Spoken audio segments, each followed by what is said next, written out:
Hello guys, pang 5th vlog nga pala natin. Naimbitahan nga pala si daddy ng kapatid niya na taga Tukmo, Benguet Province. Binyag ng pamangkin niya, madaling araw nga pala kami umalis dito sa Quezon City. Maluwag pa ang daan, wala pa masyadong sasakyan.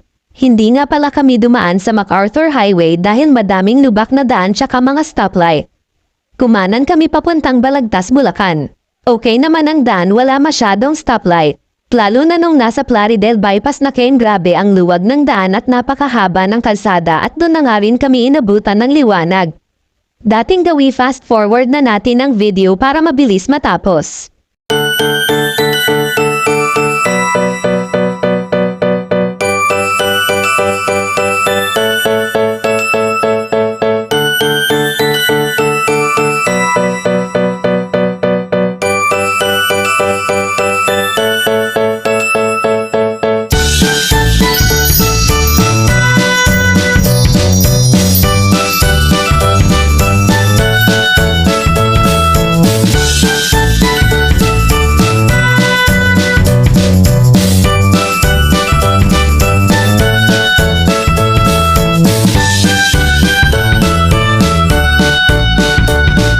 At nakarating na nga kami sa Cannon Road, Baguio.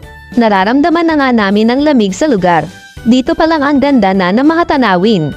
Saktong bagong ispalto ang daan pero may parteng hindi pa tapos dito. Bandang January 28 na pala kami pumunta dito. Hanggang sa narating na namin ang Lion's Head pero hindi na kami bumaba para makapagpa-picture sa Lion's Head dahil madaming tao, may hinahabol din kasi kami na oras. Grabe ang sakit sa puwet. Halos 8 oras namin binyahe papunta dito. Kaya nakakangalay. At eto na nga, nakarating na kami venue. First time na pala magkita ng magkapatid. Eto nga pala si Baby Zane at ang magandang mami niya. Nagpicture-picture na rin pala sila para may pampost sa Facebook. Tiyan na pala mga pamangkin ni Daddy at si Papa niya, tapos tinignan ng pamangkin ni Daddy ang hinlalaki ng lolo niya kung parehas din daw sa nang hinlalaki niya, legit magkakapareha. At napalaban na rin si Daddy ng kantanan at nakijamang na rin si kuya niya sa pagkanta.